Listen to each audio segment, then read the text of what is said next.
सभी दोस्तों को नमस्कार। आशा है आप सब मेंटली फिजिकली फिट रहोगे। आज हम डिस्कस करेंगे कोच एजुकेशन के प्रोग्राम के बारे में। पिछली बार हमने डिस्कस किया था फुटबॉल क्लब्स के बारे में, तो आज हम फुटबॉल कोच के एजुकेशन प्रोग्राम के बारे में बात करेंगे। एजुकेशन प्रोग्राम डिस्कस करने से पहले मैं आपसे 3 स्टोरीज शेयर करना चाहता हूँ, इससे रिलेटेड है। एक स्टोरी है कि WHO ने एक आर्टिकल लिखा था, पब्लिश किया था, वी डिड आवर बेस्ट। उसमें क्या था स्टोरी कि एक सज्जन थे, उनका कार का एक्सीडेंट, पेड़ से टकरा गए थे। वो पेड़ से टकरा गए तो उनको वापस जब आया तो बोला भाई क्या हुआ, कैसे पेड़ से टकरा गए? बोले कुछ नहीं, मेरे को तो दिखाई दिया कि अब ये दूर है लेकिन ये तो नज़दीक था। बोले अच्छा ऐसे कैसे हो गया? तो उनका पूरा 2 साल का पिछला रिकॉर्ड निकाला गया, जिसमें ये नज़र आया कि उनको जब जब जो बीमारी हुई और जो कोई भी चोट लगी, जो दवाई दी वो ठीक थी, वो बेस्ट इलाज था। लेकिन उसके बाद क्या हुआ कि बोला फिर ये दिखाई क्यों नहीं दिया? तो जब हमारी आइज़ में जब अभी हम 100 गज़ देख रहे हैं और फिर एकदम से 5 गज़ पे भी 5 फीट भी देख लेते हैं, वो ऑटोमेटिक सिस्टम होता है आइज़ का कॉन्ट्रैक्शन एक्सटेंशन का, तो उसके ऊपर इफेक्ट पड़ गया, जिसके कारण उन्होंने एक्सीडेंट हुआ। Otherwise they did their best. दूसरी स्टोरी है कि एक संत महात्मा थे, अपना पहले हमारे यहाँ गुरुकुल होते थे तब की बात है, तो वो जंगल में गए हुए थे तो उनको एक छोटा बिल्ली का बच्चा मिल गया। बेचारा इधर उधर भाग रहा था, उसकी माँ नहीं थी साथ में, तो उनको दया आई, वो अपने आश्रम में ले आए। और वो जब भी संध्या करने बैठते, क्यों बच्चे को उठा के लाए थे, उनसे हाथ से खाते पिलाते थे, तो उनके गोदी में आके बैठ जाता वो। तो बोला कि भाई ठीक है, जब संध्या करें तो बिल्ली का बच्चा बांध दो। ठीक है, बिल्ली का बच्चा बांधने तो टाइम आया, तो कुछ सालों में संत जी की उम्र हो गई पूरी, बिल्ली का बच्चा तो पहले ही मर गया था। नए संत आ गए, तो बोले भाई क्या करें कि ये भी शाम को ध्यान करेंगे। तो बोला ठीक, इनका बोला ऐसा भाई पहले बिल्ली का बच्चा बांधो, एक बिल्ली लाओ, बिल्ली को बांधो। क्योंकि पहले जो संत थे वो भी यही करा करते थे। वो क्यों करते थे ऐसा, उसका उसका किसी ने नहीं जाना, पर संत जी, नए संत जी आ गए, उनको तो कोई बिल्ली का बच्चा पहचानता नहीं था, ना कुछ था, लेकिन वो बांधना शुरू कर दिया। तीसरी स्टोरी है कि एक अपने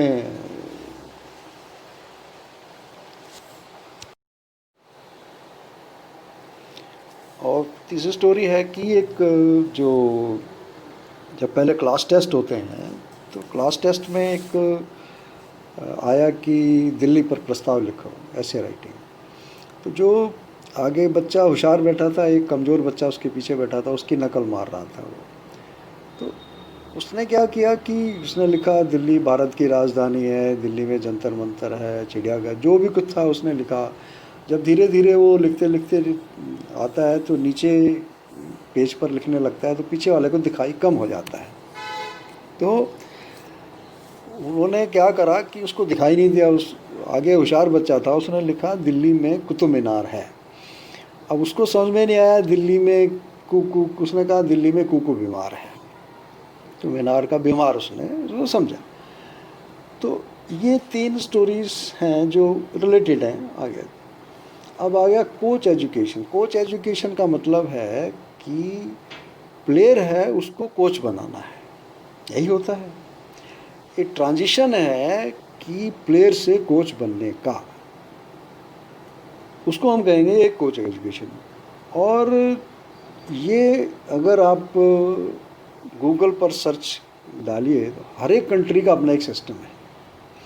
इंडिया ही है जिसने डिट्टो फीफा और AFC का लाइसेंसिंग क्राइटेरिया डिट्टो लगाया है। हमने ये नहीं जाना कि हमारे यहाँ प्लेयर का सोशल क्या बैकग्राउंड है, कौन कोच बनना चाहता है।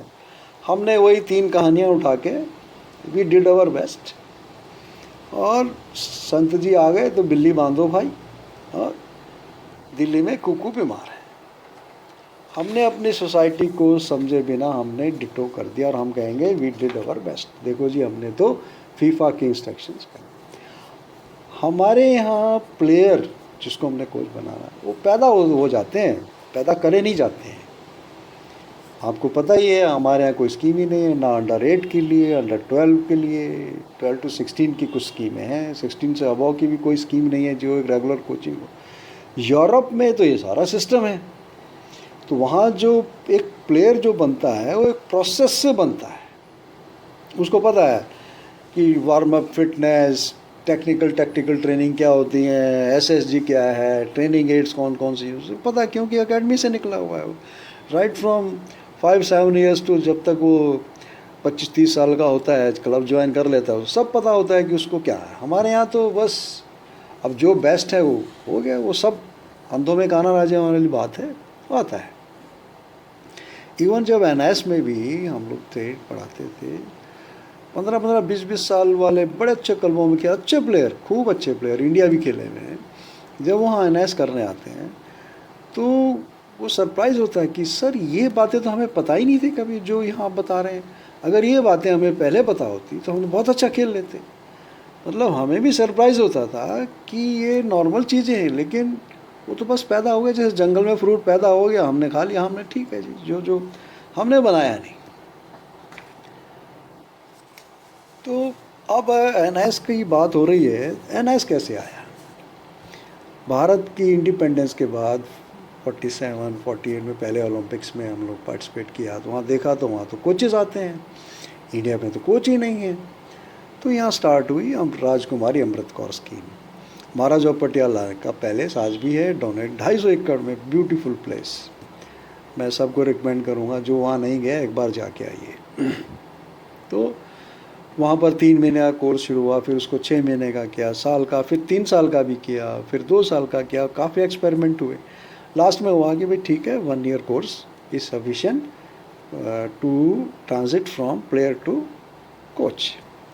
एंड ये एस्टेब्लिश हुआ है by legislation, government of India ने अप्रूव किया है उसको, और उसको यहाँ पर लागू किया है। कोई प्राइवेट अथॉरिटी नहीं है ये। तो बहुत सोच समझ के, और उसके जैसे हमारी इंडियन टीम्स हैं, लंबे कैंप चलेंगे, 2-2 महीने, 3-3 महीने के, फॉरेन में जाएंगे। क्यों भाई? इवन जो वर्ल्ड कप चैंपियन होते हैं वो 15-15 दिन का कैंप लगाते हैं। उसमें लिखा रहता है ठीक है, ऑन द जो नेशन ड्यूटी पे रहे, क्लब की ड्यूटी का वाला नेशन ड्यूटी का, उसको हम 15 दिन के लिए छोड़ेंगे। ऐसा ही स्कोप है हमारे यहाँ ही, 2-2 महीने, 3-3 महीने का कैंप, क्योंकि हमारे यहाँ क्लब्स के पास वो इंफ्रास्ट्रक्चर ही नहीं है कि हमारी ट्रेनिंग उस लेवल की हो। तो उसको कम्पनसेट करने के लिए हमारे यहाँ लंबी लंबी कोचिंग कैंप्स करते हैं। फुटबॉल में हर एक उसमें ऐसा करते हैं, ये अप्रूव है। ताकि नहीं तो वही होता, 8-8, 10-10 गोल खाते हैं हम पहले। अब तो है कि respectfully we fight and then we go. और इसमें मज़ेदार बात यह है कि अभी AFC पता है, एशियन विजन प्रोग्राम हुआ, अंडर 17 फीफा वर्ल्ड कप हुआ। यहाँ पर जितने फॉरेन एक्सपर्ट्स आए, फीफा एक्सपर्ट्स आए, मैं लंबा नहीं जाना चाहता, मतलब इन शॉर्ट ये है कि हमने बात करी उनसे, उन्होंने मेरे को पर्पजली इनवाइट किया अपने रूम पे। मैं तो बोला कि मैंने एनएस का सिलेबस दिखाया उनको, कहते हैं कि then what they want, then so comprehensive syllabus. और उसने प्रॉमिस किया, कोच इंचार्ज जो था AFC का, उसने कहा कि mister Prashar, I am not a big guy but definitely I will put this program. और आपको सुन के आज जम होगा, उन्होंने 23 स्पेशल सीट दी एनआईएस कोचेज़ के लिए AFC ने। C लाइसेंस, उसने C लाइसेंस होता है डायरेक्ट। और उसने कहा कि बेंगलोर में हमारा एक्सपर्ट ऑलरेडी है, अगर आप बेंगलोर में ये सर्टिफिकेट करेंगे तो कोई चार्जेस नहीं है, और कहीं करेंगे तो बाई एयर उसको आना जाना दे दीजिए, बाकी कोई चार्जेस नहीं लेंगे। और AFF ने भी लेटर लिखा कि भाई आज तक जितने एनआईएस करके गए हैं हमारा, उनका सबका रिकॉर्ड दे दो। हमने सब प्रोवाइड कर दिया। इधर अब साई की महिमा सुन लीजिए, बड़े ओलंपियंस बैठे हैं वहाँ भी, सब ED हैं, सब हैं। उन्होंने कहा कि भाई ये क्या है, वो हमें सीट क्यों दे रहे हैं। अब मैंने पूरा डिटेल में कहा सर एक मौका है, दोनों लाइजनिंग हो जाएगा, AIFF का भी और साई का भी। और लेकिन मतलब इन शॉर्ट ये फाइल घुमाती रही, वो कोर्स नहीं हुआ। अब आते हैं कि प्रेजेंट सिनेरियो क्या है, फिर हम वहीं से शुरू करेंगे transition of a player to the coach. उसका क्या 10-15 दिन में एटीट्यूड चेंज हो जाएगा? क्या सोचते हैं हम लोग?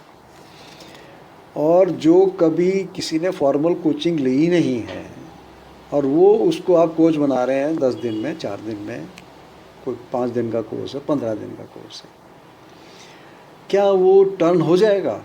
वही हमने जो कहा, स्टोरी हमने सुनी, शेयर करी है, वी डिड आवर बेस्ट। हमने जो फीफा का लागू कर दिया, बिल्ली बांध दो, दिल्ली में कुकू बीमार है, तो बिना सोचे समझे एक शॉर्टकट, जैसे हमारे पास कुछ है ही नहीं। और मज़ेदार बात यह है कि जितने भी सेफ कंट्रीज़ हैं वो NS डिप्लोमा को रिकग्नाइज़ करते हैं। साउथ कोरिया का मैंने आपको एग्जांपल दिया था कि यहाँ से हमसे सीख के गया, गोल्ड मेडल दिलाया। और जो NS करके जाता है, बांग्लादेश, श्रीलंका, जितने मॉरिशस, वो वहाँ नौकरी पाते हैं। It has been recognised as a professional degree सभी गेम में, फुटबॉल में भी। लेकिन AIFF को पसंद नहीं है। यहाँ पर चलो, जब जागो जब सवेरा है। अभी 2 एस्पेक्ट्स हैं।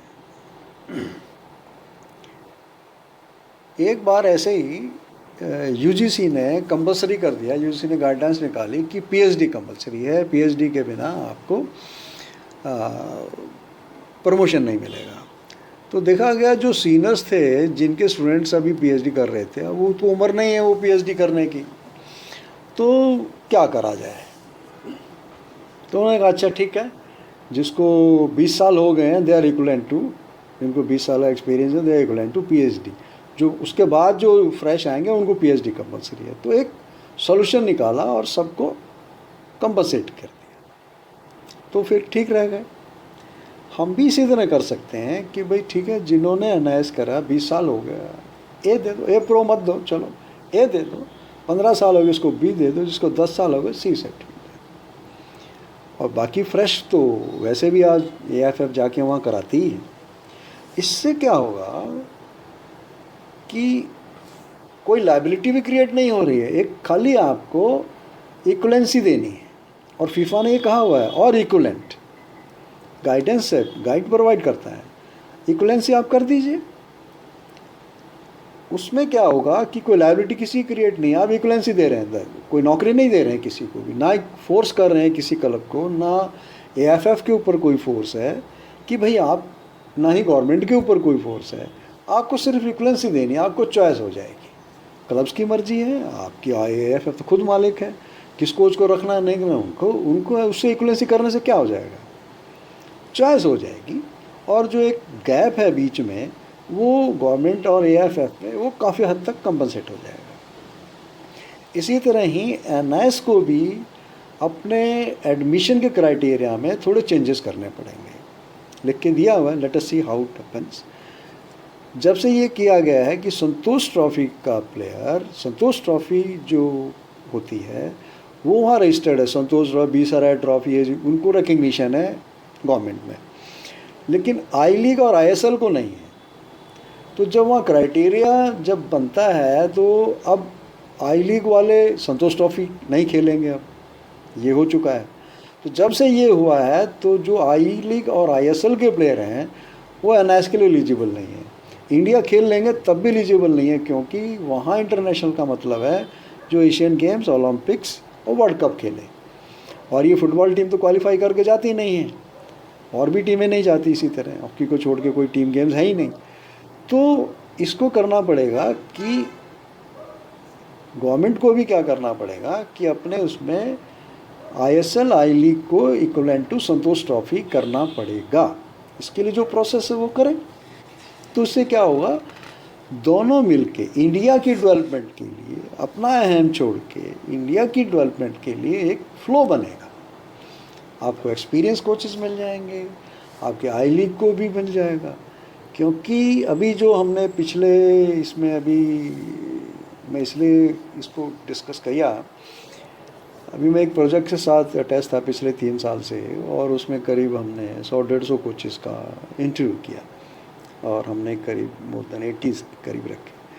उसमें ए लाइसेंस भी थे, बी सी डी सब आए, और देखा हमने कि कोई मैक्सिमम को 6 महीने टका है क्लब में, 3-3 महीने सब क्लब बदल रहे हैं। कि भाई कोचिंग कब होगा? पहले आप प्लेयर को समझेंगे, एनवायरनमेंट को समझेंगे, उसके कंडीशन समझेंगे। ये ऐसा नहीं है coaching is a management process. Coaching ऐसा नहीं है कि आप आईआईटी टॉपर हो गए मैकेनिकल में और आपने कार का इंजन बनाना शुरू कर दिया and you will be the best, आप बेस्ट इंजन बना देंगे क्योंकि आपको पूरी नॉलेज है। मशीन से डील नहीं करना है, आपको ह्यूमन से डील करना है जो कि अनप्रेडिक्टेबल होता है। उसके लिए टाइम चाहिए होता है, उसको पहले सेटलमेंट होगा। 3 महीने में तो आपने क्लब बदल दिया है, तो वो क्या सेटलमेंट होगा, क्या कोचिंग करेगा? क्योंकि बहुत मुश्किल काम होता है ह्यूमंस के साथ काम, घर में ही नहीं बनती है तो यहाँ तो पूरी टीम डील करना है उसको। अब मुझे डर है कि ये सारा सिस्टम कोलैप्स करेगा अगर हमने ध्यान नहीं दिया तो। Nobody stage with any club, कोई सिक्योरिटी नहीं है कोचेस की भी, कोई फुल टाइम जॉब नहीं है। टॉप क्लब्स क्या कर रहे हैं? फॉरेन कोचेस ले आते हैं, फॉरेन प्लेयर्स ले आते हैं, अपना स्टाफ साथ में ले आते हैं। तो हमारे जो ये प्रो और ये कोचेस हैं इनको तो मौका ही नहीं है। तो प्लेयर्स में क्या हुआ? 2 स्टॉपर, 2 स्ट्राइकर, फॉरनर्स खेलेंगे, बाकी हम सब नॉलेजेबल हैं, बाकी बचेगा क्या? हमारा फुटबॉल कब डेवलप होगा? इंफ्रास्ट्रक्चर आप 3-4 साल में पैसा ला के डेवलप कर सकते हैं, लेकिन प्लेयर्स एंड कोचेस को डेवलप करना minimum 15 to 20 years programme you required. ये जैसे आजकल चल रहा है पीएम का है कि बी वोकल फॉर लोकल, ये हमें मंत्रा पकड़ना पड़ेगा। अगर हमें कभी 10 साल, 15 साल, 20 साल में वर्ल्ड कप के लिए, ओलंपिक के लिए क्वालिफाई करना है तो हमें ये अडॉप्ट करना पड़ेगा। Only Indian coaches for 15 years. क्या होगा? हारेंगे। फॉरेन कोचेस भी क्वालिफाई हमने बहुत देख लिया, बहुत साल से आ रहे हैं, लाखों करोड़ों रुपया हम उनको देते हैं, लेकिन हमारा वजूद तब बनेगा जब हम ओलंपिक्स में खेलेंगे, वर्ल्ड कप क्वालिफाई करेंगे, और वो बिना इंडियन कोचेस के नहीं हो सकता। उसको डेवलप करना है, प्लेयर को भी और कोच को भी। इसके लिए एनएस के अंदर मास्टर्स कोर्स भी होता है, वहाँ स्टडी ग्रुप बनाइए, कोई खर्चा नहीं है इसमें। स्टडी ग्रुप बनाने, पुराने कोचेस हैं हमारे, मास्टर्स कोर्स स्टूडेंट्स आते हैं, और भी इंस्टीट्यूट्स हैं जो फुटबॉल को केयर करती हैं। तो फीफा इंस्ट्रक्टर्स हमारे पास हैं, ए प्रो लाइसेंस हमारे पास हैं। तो कोई भी लॉन्ग टर्म प्रोग्राम बनाइए और जिसमें आईएसएल क्लब को रहने दीजिए, बाकी हर जगह अपने कोचेस को डेवलप करिए, उनको असाइनमेंट्स दीजिए, उनको मौका दीजिए। एक बार फेल होंगे, 2 बार फेल होंगे, आप स्क्रूटनी करते जाइए, लेकिन जब मौका ही नहीं मिलेगा उसको तो वो कैसे प्रूव करेगा और लर्न कैसे करेगा? और इसमें फॉरेन कोचेस जो आते हैं उनको प्लेयर से कोचिंग मत, कोच को कोचिंग करवाइए ताकि वो आगे 50 प्लेयर पैदा कर सके। अभी हम टीम दे देते हैं और उस इंडियन टीम को इंडियन कोच को साथ नहीं आने देता है। हमें पता है एनआईएस के अंदर हम लोग जर्मन कोचेस आते थे हमें कोचेस को पढ़ाने के लिए, एक्सपर्ट्स अपने अपने फील्ड के, तो वो फिर आगे ज़्यादा ना कि कोच आया और उसने हमारे प्लेयर्स को ट्रेन कर दिया, वो एक शॉर्ट टर्म है। आप इसको पूरा प्रोग्राम बनाने के लिए बेबी लीग कहिए, एज स्पेसिफिक ट्रेनिंग कहिए, साइड कोच एजुकेशन, जब एक्टिविटीज़ होंगी तभी होगा, एज स्पेसिफिक ट्रेनिंग का प्रोग्राम बनाइए। ये सारे प्रोग्राम बनेंगे तब जाके आपका कोचिंग काडर डेवलप होगा। और ये अभी राइट टाइम है। Sports minister is passionate about football from because is from north east, और बड़ा पैशनेट उन्होंने कई बार बोला है, मैंने उनका ऑनलाइन देखा है। तो हमें सबको इन्वॉल्व करके इसमें गवर्नमेंट का मैक्सिमम यूटिलाइज करिए। मैं आपको बताऊं, मैक्सिमम हर एक गेम मैक्सिमम यूटिलाइज करता है गवर्नमेंट से एक्सेप्ट फुटबॉल। अगर हम इस सिस्टम को, कोचेस को डेवलप करेंगे, आई थिंक अपने लोकल कोचेस, उसमें एनएस भी आ गए, लाइसेंस वाले भी आ गए, और मुझे पता नहीं कैसे सोशल सिक्योरिटी हम उनको दे सकते हैं उनको, क्योंकि उनको किसी क्लब के साथ मौका कोई 2 महीने 3 महीने में कोई रिज़ल्ट नहीं आता है। कुछ ऐसा सिस्टम ड्राइव करें जहाँ सालों साल वो रहें और डेवलपमेंट प्रोसेस में। इससे सेंस ऑफ सिक्योरिटी भी डेवलप होगी, खुद भी डेवलप होंगे, और एक अच्छा एनवायरनमेंट, होपफुल रहेंगे कि हम कभी ना कभी वर्ल्ड कप के लिए, ओलंपिक के लिए क्वालिफाई करेंगे। धन्यवाद। अपना ख्याल रखिए, स्टे एट होम। जो इंस्ट्रक्शंस हैं गवर्नमेंट कोविड से 19 से लड़ने के लिए, वो हमें सबको फॉलो करनी चाहिए।